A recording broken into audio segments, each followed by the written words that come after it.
अस्सलाम वालेकुम दोस्तों, कैसे हो? उम्मीद करता हूँ सब खैरियत से होंगे। तो फाइनली दोस्तों, एक और नया रूल आ गया है वीज़ा स्टम्पिंग को लेकर। जो लोग भी सऊदी अरब जाना चाहते हैं और वीज़ा स्टम्पिंग करवाना चाहते हैं, उनके लिए एक और नया रूल आ गया है। और ये रूल बहुत अच्छा रूल है। ये रूल बहुत पहले आ जाना चाहिए था। इसमें आम लोगों का ही फ़ायदा है, इसमें एजेंटों का और ऑफिस वालों का बहुत बड़ा नुकसान भी है।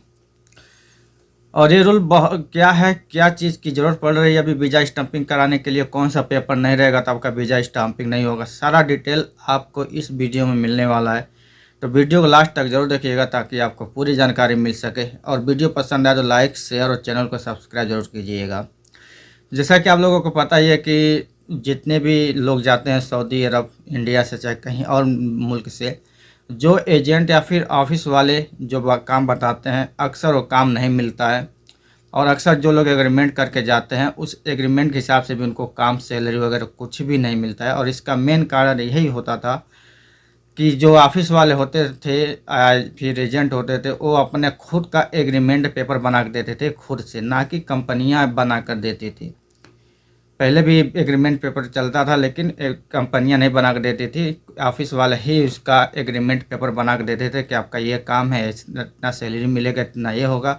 लेकिन जब आदमी को सऊदी अरब जाता था तो काम नहीं मिलने के बाद एग्रीमेंट पेपर कंपनी को या फिर कपिल को दिखाता था, तो इसमें क्या होता था, कपिल या कंपनी बोलता था ये एग्रीमेंट किसी काम का नहीं है, ये एग्रीमेंट मैंने बना कर नहीं दिया था। और उस एग्रीमेंट के हिसाब से अगर आप वहाँ पे केस भी करते सऊदी अरब में, तो भी आपके वहाँ उस एग्रीमेंट के हिसाब से सुनवाई नहीं होती। क्यों? क्योंकि वो एग्रीमेंट फेक होता था।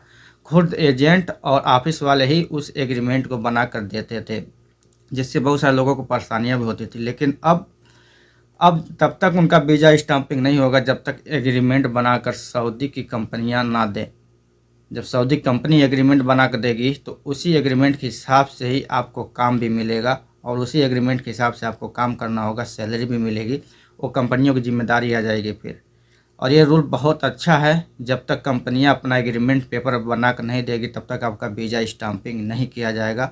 और ये रूल बस कंपनी और मुअस्ससा वालों के लिए है, कफिल का जो है डोमेस्टिक वर्कर के लिए नहीं है।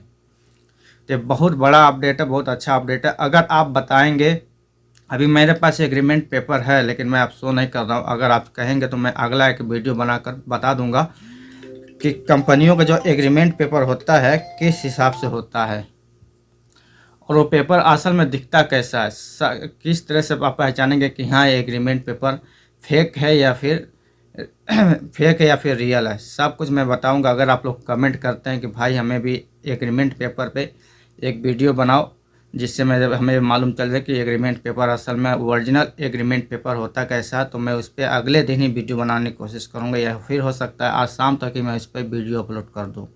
ठीक है भाई। तो खबर यही है, बगैर ओरिजिनल एग्रीमेंट पेपर के आप लोगों का वीज़ा स्टाम्प नहीं होगा।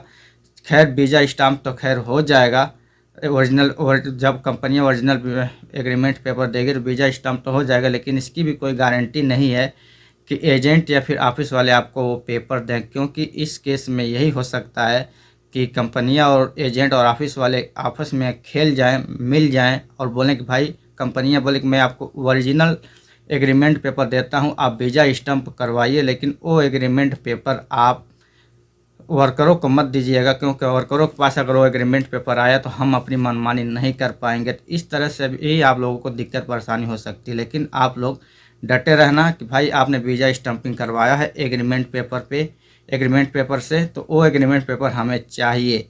मैं आपको पहले बता देता हूँ, नहीं तो आप बोलेंगे कि हमने आपको ये चीज़ बताई नहीं।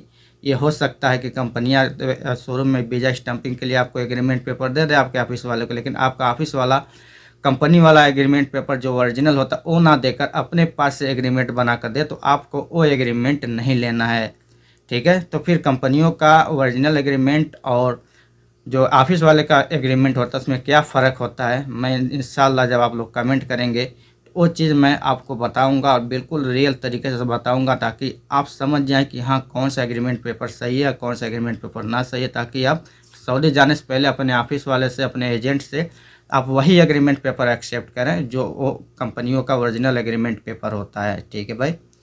और भी ज़्यादा जानकारी के लिए आप हमारे व्हाट्सएप ग्रुप से ज्वाइन हो सकते हैं, लिंक आपको नीचे डिस्क्रिप्शन में मिल जाएगा। वीडियो में फिलहाल के लिए बस इतना ही। हमें दीजिए इजाज़त। दुआ में याद रखिए। अल्लाह हाफिज़।